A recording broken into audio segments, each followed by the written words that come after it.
Hello, my friend. Welcome. I hope you're having an outstanding day. This is another fabulous episode of the Back to Me podcast. And this is Heather.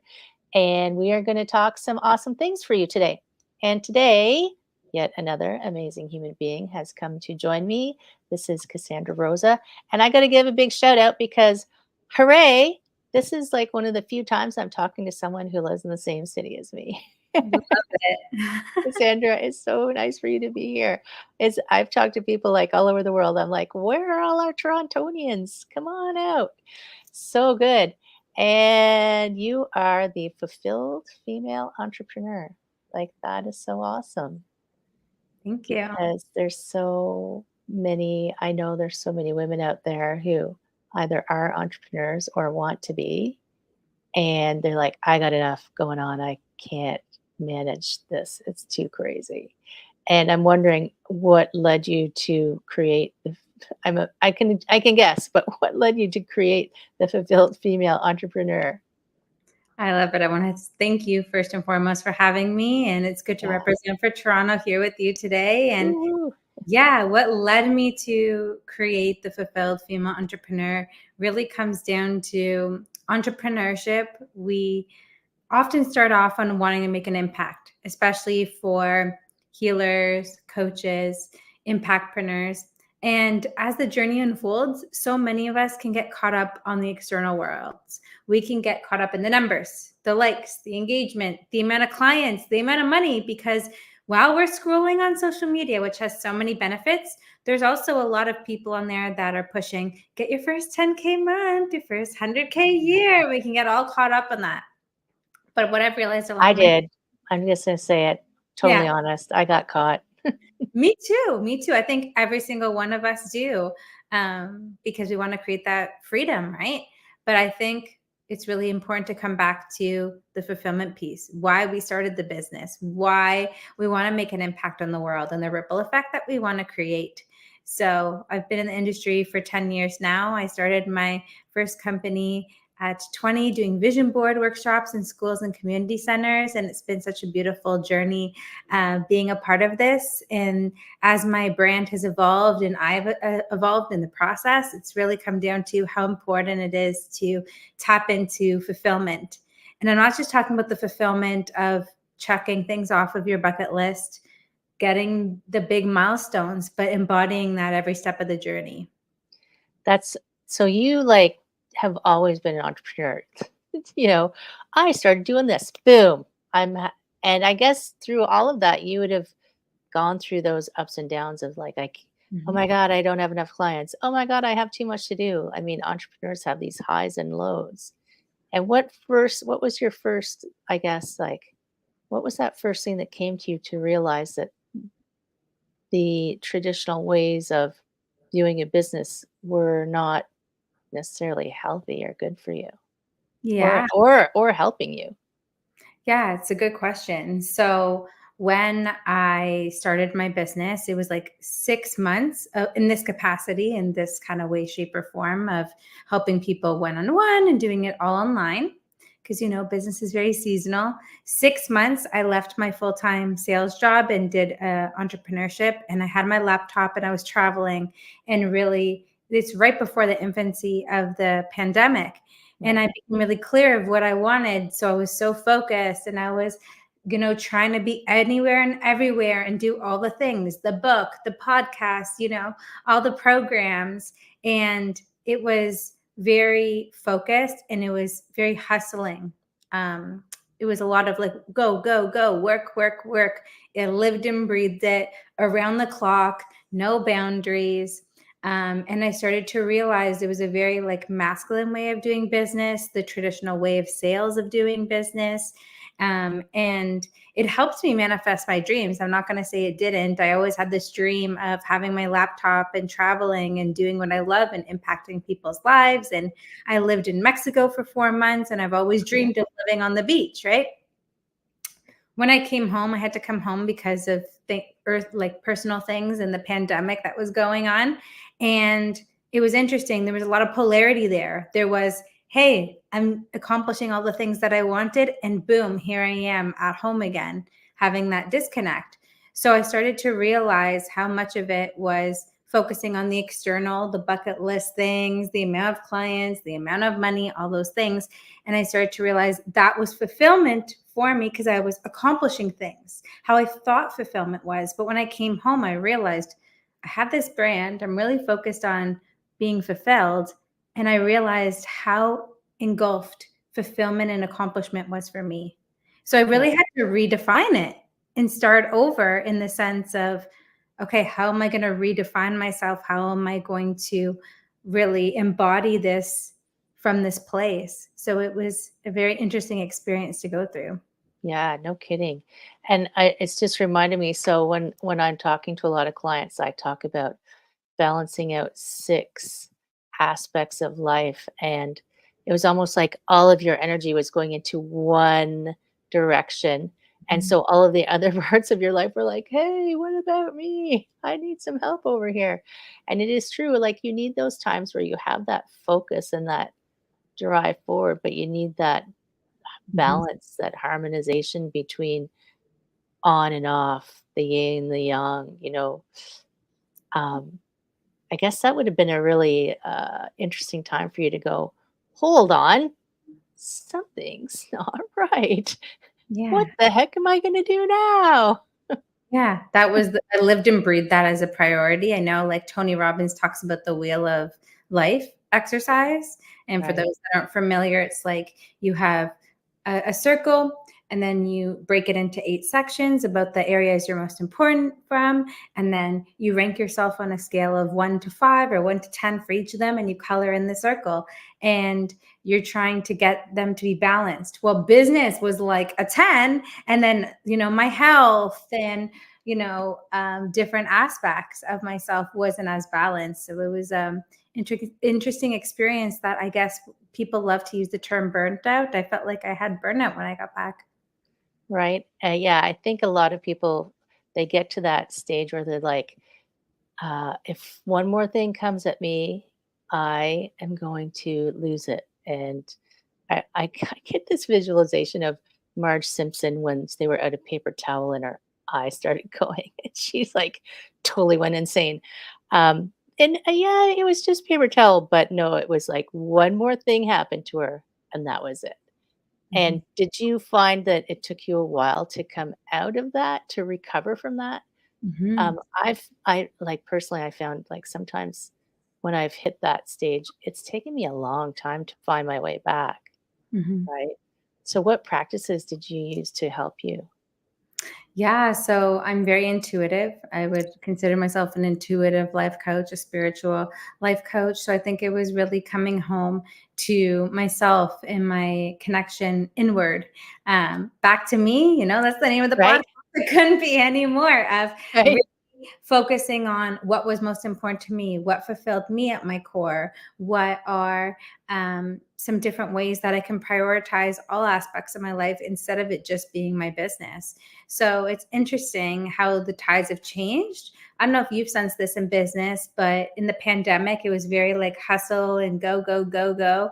And then post pandemic, it's this interesting energy now of redefining the methods and way we do business. So I think it's interesting. I would say I'm still in a part of it of redefining what's going to be my new way going Right. forward. It's a process for everyone. I feel like it's easy to just snap your fingers and want to snap your fingers and be like the people that are on Instagram with the highlight reel. But I think it's interesting. It's a big part of a process of doing the inner work and really coming home to yourself and your true authenticity. And I don't think we're if we're honest, you're never done, right? Mhm, And I don't ever wanna be done because when I'm done, that means I'm done. mhm, It's like that's the end of this trip around the sun. And I find, like, it's true, like, even before I'd say, 'cause I was in corporate for a long time. I would mhm, say business for the last 30 years has been very hustle, very focused on achieve, achieve, achieve. And mhm, then it amplified a bit in the pandemic. And then people, because they were spending, I think because they were out of that routine, Mhm. And maybe they were working from home and they kind of went, oh, there is another way to do this. It was like it had been in front of them the whole time, but they suddenly went, hold it, hold a second. You mean I don't have to, you know, burn my butt all the time and work Mhm. till, I mean, Tony Robbins had something about, work till your eyeballs bleed. I'm like, no, no, no, I am not doing that. That is not for me. I know there's people who can and that thrive on that. Not so much me, right? And Yeah. it's true, his wheel of life, so mine is kind of a my own version of it. I only have 6 because 6 is, I don't know, feels better than 8. Right? I'm like, I got Yep. enough stuff to manage. 6 is good. So, when you're doing that, so I love that you're an intuitive coach Mhm. because I think that's amazing. And, um, when you're helping people, I guess you can get a sense of where maybe they're getting stuck, or do you have exercises that you help people do, or how, I guess, what is your, hmm, how do you begin? Yeah. Yeah, I think it's different for everyone. So I love to work one on one with people, so that we can co-create a beautiful experience for them. But I really like to focus on 6 pillars, just as you. Right? Really focusing on clarity. Right, I think clarity is the first step to fulfillment and creating a fulfilling business. So, what it is that you want to do, who you want to help, and how you want to change the world. Confidence. Really focus on embodying the confidence and the courage to be able to take action, because business is, you know, something that you need to embody that every single day in every single Right? way. Helping them to have that intuitive connection. The more intuitively led I've been in my business and looking for the answers inside of myself instead of looking for everyone, things started to really transform in a beautiful way. Starting their business and being consistent and captivating the world with their mission. So that's kind of the process that I walk people through. But I think it always starts with clarity. No matter who it is I'm working with, we always start there. Right. And I think clarity is bit like any kind of coaching Mhm. seems, because when someone is overwhelmed, I have found, like, if you're overwhelmed, you can't even stop to think about, like, what do I actually want? You're just focusing on kind of keeping your head above water. And I love that the I think I do the same thing. It's like clarity, like, what actually do you want? But at the same time, it gives them permission to, I find clarity helps give permission to pause and think about what you want and understand that that doesn't mean that's your forever choice, right? Mhm. Because I think a lot of people might get stuck in making decisions because they're like, uh-oh, if I make a decision, that means I have to do, that you've made your bed, now you have to lie in it kind of thing. I'm like, Right. no, no, no, that's the old way of thinking. Now Mhm. you make a decision, you say, well, I changed my mind. It's okay to change your mind and go a different direction if that one didn't work out. Do you find that people have trouble deciding in that kind of direction? Totally, because it's funny. I talked about this in my book about how we have these now what moments in life when we feel like there's something more for us than what we're used to. And I think society's been set up, based on the industrial revolution, right? The traditional school system, the traditional society standards of, you go to school, you get a degree of some sort, and then you take one job for the rest of your life and then you retire, right? But I think this generation, what's so beautiful, I would say like the millennials have really been the catalyst of it, not to toot our own horn, but about really testing those boundaries when it comes to that and allowing, to focus on who we are. And as we evolve as humans, allowing our careers to evolve with us. Just like business, my business has evolved, my messaging has evolved throughout the past decade.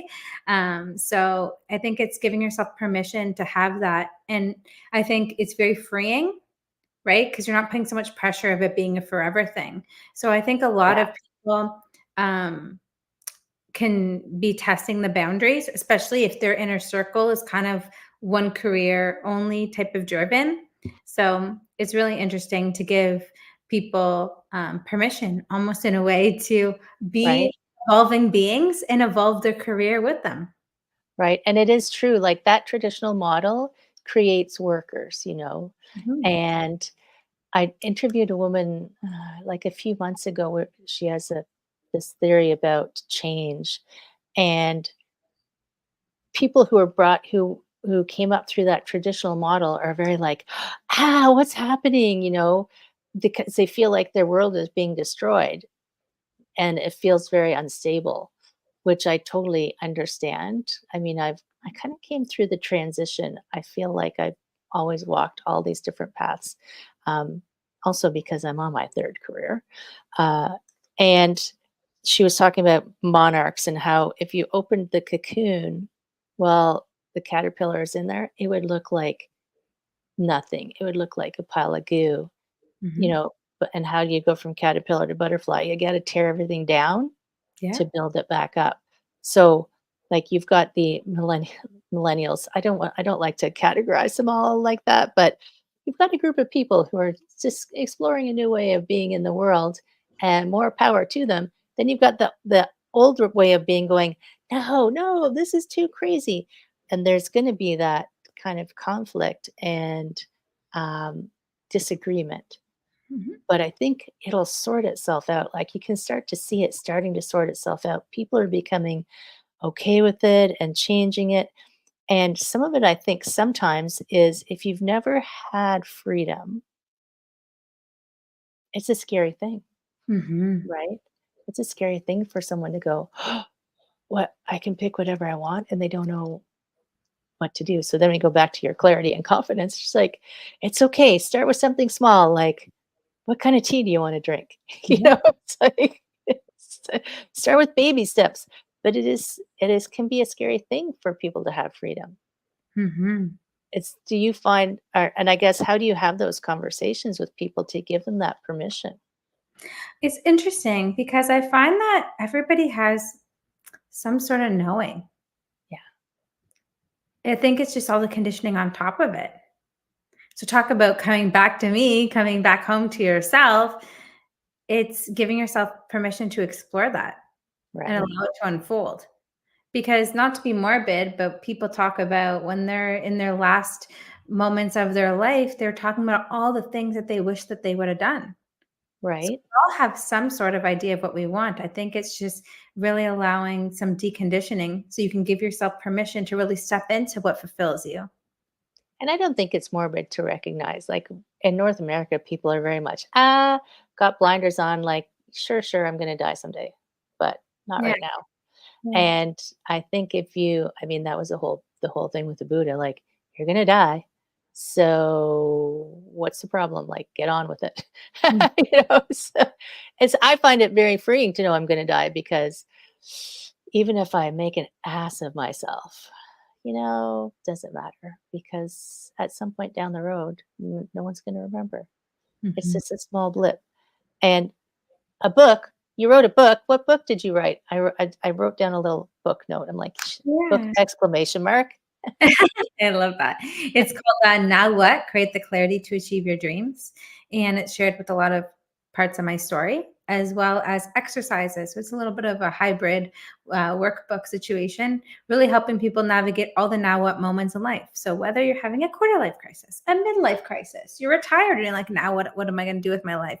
You're feeling that there is an upgrade that's unfolding for you, and there's something bigger on the horizon, and you're not too sure what it is. That's what the book can help you to unveil. So we really focus on clarity, confidence, and taking action towards what that dream may be. That's awesome. You are like a super high achiever. Oh, You're like, "Yeah, I wrote a book. Boom. Yeah, I've been in business 10 years. Boom." It's like, "Okay, this woman is on fire." thank you. And I think it's, interesting. So, when I had my first, in quotation marks, midlife crisis, I was like, it's not a crisis. I just realized that I need something different. You all think it's a crisis because I'm changing. Mm, Now that's me because I am very stubborn and very like, if I see something's wrong, I'm like changing it. Boom. My mother called it stubbornness, but I think it's more than that. And is we label it as like a crisis, like they're having some kind of mental health breakdown. I was like, what if it's not? mhm. That's right. And right? And if we can change that stigma around change. Mhm. that stigma around making a change. And instead of seeing it as something negative and something that's going to destroy something you're holding on to, what if we can see it as like this amazing opportunity to Yeah. make something new, right? Wow. And I mean, some people get stressed out changing cubicles in their office. So that says to me, wow, there's something stuck there, Yeah. right? And that's sad. So do you find, do you have like, is there, how am I going to, how do I ask this to contemplate? So I'm thinking about intuition.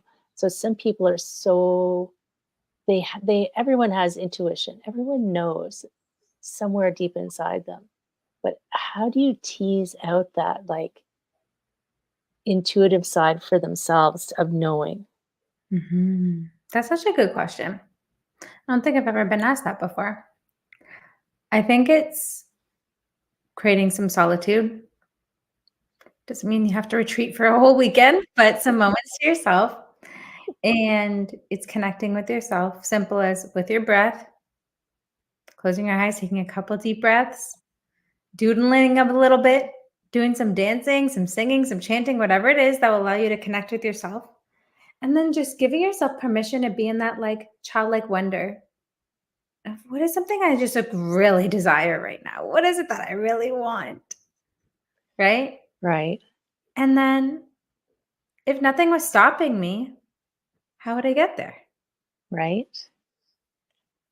And Because it with doesn't, that yeah, moment of connection, inward connection and stillness, the answers are all there. I think it's just we're so caught up in the overwhelm, everybody asking for our attention, all the business tasks, all the milestones. Sometimes we're so our mind is so crowded by the external when it's really about coming back to me, coming back home to right. yourself, and allowing your intuition to be your guide. And it's true. It's not even like not even just entrepreneurs. Like think about because you mentioned social media, um, and like there is so much stuff that you can fill every moment of every day with. And I'm old enough that I'm like, remember before social media, before everybody sat all day on their phones? I Yeah. remember the days before I even had a cell phone where I'm Yeah. like, yeah, I'll call you when I get home. It's like, leave me a message. Yeah. Um, and you had more brain space, and still people could find ways to fill it still. Mhm. Um, and if we don't create this brain space, I read a book called um, Do Less, Be More. Mhm. Did you read that one? No, I've heard of it though. It's on Yeah, my list. and it was a and there was I just remember something in it where it made this interesting comment about, um, your brain can't actually be, creative if it's always working, if it's always problem solving, if it's always engaged in a task. It doesn't allow the creative part of your brain to activate. So you Mhm. need that quiet space, which is why people come up with ideas in the shower. 'Cause Yeah. you're not doing anything, you're just taking a shower. So your brain isn't working on a task, and your creative brain goes, "Yahoo!" and starts partying and comes up with ideas. I keep soap in my shower that I can, the crayons, so I can write them Uh-huh. on the wall of the shower so I don't forget, I love that. right? But and you're right, you don't need a 2-day retreat, you don't have to run off to Bali for a week unless you want to. Why not? Why not? But it is that breathing space, and you can say left brain, right brain, yin, yang, but it's like action and quiet to help, um, create that space. And some people might not like the word intuition, but Mhm. I think it's a good word because everybody has experienced it at some point, Right. even if they don't call it that name. And Mhm. I see it as like a muscle. Um, if you recognize it and go, "Oh, that was my intuition. Mhm. Thank you, intuition," if you wanna say that. Then Yeah. it goes, "Thanks, I'll do that again sometime," right? But 100%. it is that engagement that helps you strengthen it and trust it. I mean, you've probably done this. How many times have you heard people say, "Oh, I knew that I should have done this, but I didn't do it," Mhm. right? Do you, how does your intuition come to you, do you find? Because everybody comes in a different way. Yeah. It's very multidimensional. I think it can just be a knowing. Mm, There's so many different ways in which you can connect with it. You can be like clairsentient, so have that mhm. feeling. Um, clairaudient, so this inner voice or outer Yeah, voice. There's all the different clairs. There's so many different ways that you can connect with it. But I think for me, it's just a knowing. right. What people would call a gut instinct. It's another way. Yeah, yeah. Mm. I think I'm always jealous of the people who have the gut instinct, that knowing. Mine is very kinesthetic, and for people, I can never remember all the clairs. So Yeah. people are going, "What the hell is a clair?" Mhm. Uh, well, Cassandra just said a couple of them, and if you Clairvoyant, message me, yeah, clairvoyant. If you clairsentient, message me, I'll, claircognizant. I think those are the four. yeah, yeah. Um, you could Google it. Yeah. So it's just everybody's intuition talks them into a different way because it's like all of your friends communicate with you in a different way. It's got its way. And learning to speak with it and trust it and follow it. And I have found finding people who understand that language and having them around you, like you as a coach, Cassandra, Mhm. giving that, you're helping people with the pillars, but you're also just there as like a support, Yeah. saying, "Yeah, you're not crazy. No, that totally is how that works." I work with an Akashic Records coach who has been teaching me to read people's Akashic Records. Amazing. Oh, so So good. By the way, I need more volunteers, Cassandra. If you want me to please, practice on you, I would please, totally do it. let's do. And yeah, let's do it. And I the more you work on it, the stronger it gets, which I love. And it's like anything, um, you said something about pausing and, what would you love? And your intuition will know what you love. But your logical brain sometimes might jump in and say, what you would love right now is to go and do that social media post. Mhm. No, it's not. So, do Mhm. you have a way to help people distinguish between the shoulds and the actual intuition? I'm Mhm. curious because I could use it. So kind of deciding between your like what when you would call your ego or your Ego subconscious want, yeah, versus your intuition. So your intuition is often very expansive of an energy, and your ego is the buts and the should haves. ooh, Your intuition often sees endless possibility, and your ego wants to keep you in your comfort zone. So the way that I kind of like compartmentalize it is the ego is kind of like going back to your evolutionary state, like the caveman days, right? We all have this part of us. Back in the day when there was, mountain lions running around everywhere and caves, if you would leave the cave, if you would leave your comfort zone, the sirens would go off. Wee wee, and the caveman said, "Stay back, the lion's going to eat you." So that's right, kind of like what happens with us. We all have a cave in which we live in, right? And whenever we're going to go outside of it, the ego comes in to warn us, stay safe, stay safe. So, high achievers, entrepreneurs, we are constantly stepping outside the cave. We're constantly doing things outside of our comfort zone. We are trying to achieve things we've never done before. So, anytime you step outside of it, that's when the ego comes in. So, if you have a big idea, I can almost guarantee you that there's going to be some sort of should, could have, would have, stay here, stay safe thing happening there, right, which you could always poo poo on the ego. A lot of people do.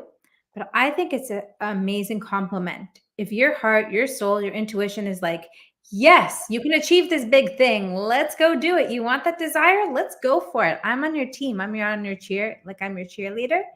If the ego comes in, it's a compliment because that means that your heart and soul is so confident in you that there's this knowing that you are capable of achieving it, that your ego does anything to keep you safe. right, Instead of poo-pooing, like really lean into it, being like, thank you so much, ego. Thank you so much, subconscious, for trying to keep me safe. And I choose to go for it anyways. Right. I'm not going to die from this. I'll be fine. Yeah. It's not a mountain lion. Yes. That's brilliant. I love the cave metaphor. Oh, that's Mhm. so good. Lovely. One of my clients helps people write metaphors. She's Mhm. gonna love this. T, you'll love this metaphor. So, Love um, where can people find you? Hmm. CassandraRosa.com has everything. The book, my couple podcasts that I have going on, all the ways to work with me, and some freebies, and all the ways to connect with me on social.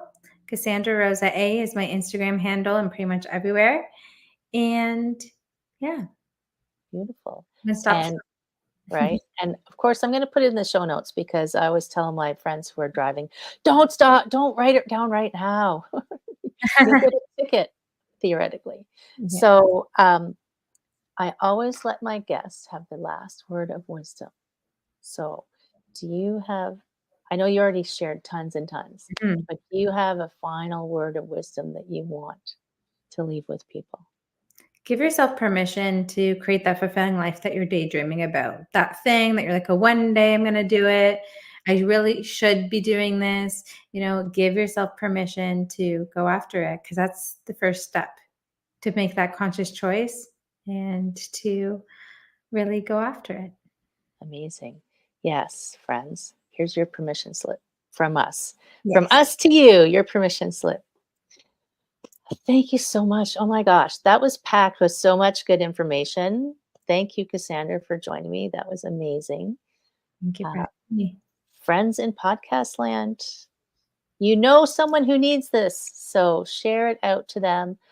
Don't forget to subscribe so you don't miss anything. Don't forget to give us some hearts. I know we, talked about social media, but give us a heart anyway, and all of that good stuff. And I will see you next time. Take care. Bye.